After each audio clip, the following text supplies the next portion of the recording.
After discussing the life of Vilmos Nagy, it's time to turn to his friend and colleague, Gusztáv Jány, a more controversial general whose path turned out to be very different. He was a true soldier who valued discipline, obedience, and loyalty, strictly adhering to the requirements of the military hierarchy in which he spent his entire life. He demanded the same commitment from his underlings, and in the end, he was willing to sacrifice himself, hoping that this would exonerate others. Gustav Hautzinger was born in 1883 in the town of Rajka. His father had served in the Austro-Hungarian army before opening his own shop and restaurant. The young Gustav attended secondary school in Sopron, then in Budapest.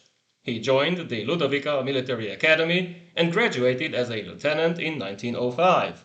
He served in the 8th Infantry Regiment in Lugos for 3 years, where he learned Romanian, then continued his studies in Budapest and in Wiener Neustadt, earning a promotion to first lieutenant and finding a new home at the Hungarian 82nd Infantry Brigade.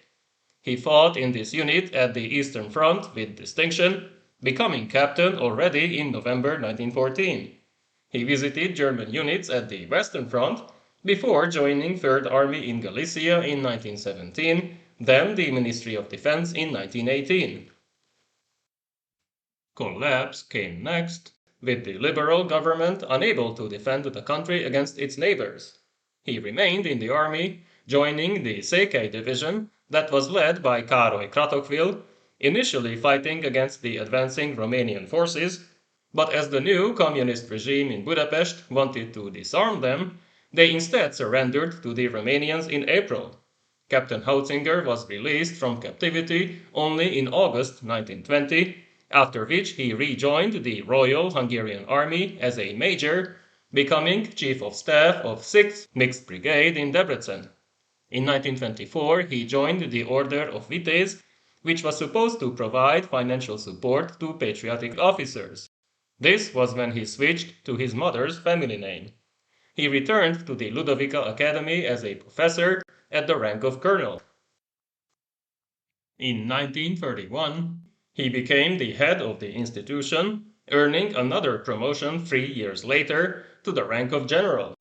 Based on the description of Gyula Kádár, who worked under him, Yani was strict, disciplined, and very soldierly, staying away from alcohol, affairs, and even rude jokes. He was deeply religious. He made sure both Catholic and Protestant students could find their own retreat within the walls of the academy. He emphasized the great territorial and population loss that the Treaty of Trianon meant, although his students were already very much aware of that and viewed it as their duty to one day change the status quo. He was strongly patriotic.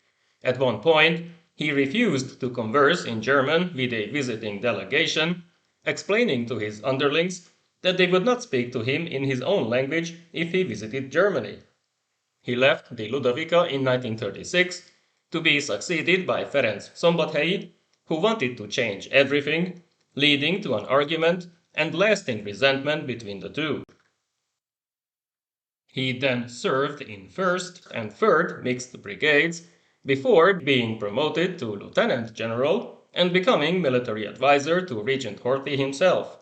He didn't like administration, but in early 1940 he would be appointed as commander of 2nd Army that had just been set up using the new army corps as part of the rapid expansion of the military. He participated in the march into northern Transylvania, earning another promotion to the rank of Colonel General in 1941. When the pro-German Henrik Werth was removed as chief of the General Staff, Ferenc Szombathelyi was appointed by Horthy, even though Yani and 4 other officers were more senior in rank. He wanted to resign, but was convinced to stay in the army, and when Nazi Germany demanded greater Hungarian participation in the war, the decision was made to appoint Yani as commander of the newly mobilized 2nd Army to crown his long service. As I explained in my series on 2nd Army, this formation was ad hoc, consisting of elements of almost all army corps, mixing units of different divisions. Even though by Hungarian standards they were well equipped, they were not ready for war against a major power like the Soviet Union, except for the hastily created Armored Field Division. Initially, Yani hoped his force would be tasked with merely guarding a certain area, but then Hitler briefed him and subordinated him to Maximilian von Weiss's Army Group B to protect the left flank of the advancing German armies in Fall-Blau. Yani knew well that the Hungarian light divisions would not be able to withstand a serious Soviet attack, but his repeated requests to shorten the line were ignored, even after Romanian 3rd and 4th armies and Italian 8th Army were all destroyed. Even before these events, he had asked to be replaced, but Horthy refused, claiming that he could not appoint anyone who would better fill this position. When the Soviet attack hit Hungarian Second Army, it could not be stopped with the small infantry reserves that were available. The only significant formation, Kramer Corps, could only counterattack with Hitler's permission, which came too late.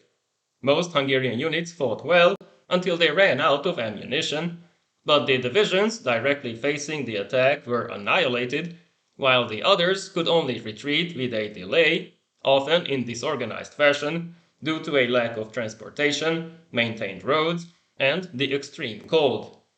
Yani's requests for a general withdrawal were refused by von Weiss, who claimed this too required Hitler's permission. When, after a 2-day delay, Yani simply announced that the remaining units would start their move westwards, Army Group B reluctantly acknowledged his decision. This indicated that he should have been more independent, but that was against his character. By that time, it was too late to save most units. Only their remnants could break out of encirclement and move back. Realizing that he lost all hope to maintain control over his own corps and divisions, Yani flew to the first line and fought alongside his soldiers as if he was seeking his own death. After 10 days of fighting, on the 24th of January 1943, he issued his famous order, in which he claimed that Second Army had lost its honor and simply ran away at the first sign of danger.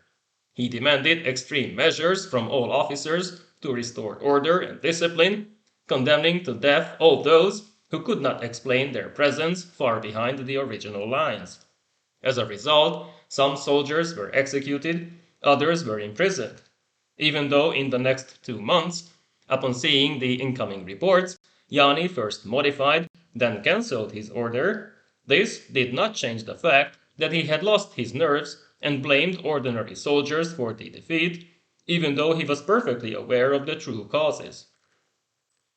The remnants of his army arrived back in Hungary by May. Upon his return, he received the Order of Merit of the Kingdom of Hungary from Horthy, then the Knight's Cross of the Iron Cross from Hitler himself. In August, Horthy relieved Yani of his post, and he did not serve in any other position during the war. To avoid Soviet captivity, he fled to Germany, and shortly after the war, the American authorities offered him the option to join Horthy's entourage to Portugal. In 1946, following the death of his wife, he voluntarily returned to Hungary, where a court case was already being prepared. In October, he was arrested, and a trial followed in 1947. He suspected that he would be executed, especially given the growing influence and power of the communists, who were already calling him a war criminal and a mass murderer. He claimed that he had followed orders, never going against the rule book, but in the end, he was found guilty on 2 counts.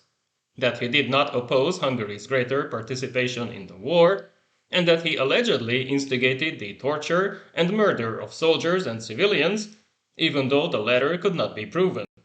Of the witnesses, only Vilmos Nagy was allowed to show in front of the court, as the others had already been arrested. The People's Court of Budapest and the judge himself suggested clemency, even though Yani would not ask for it, and President Zoltán Tildy did not grant it either. The general, who first called his fighters cowards, then brave soldiers, then heroes, was executed in November, only to be exonerated after the fall of the communist regime in 1993.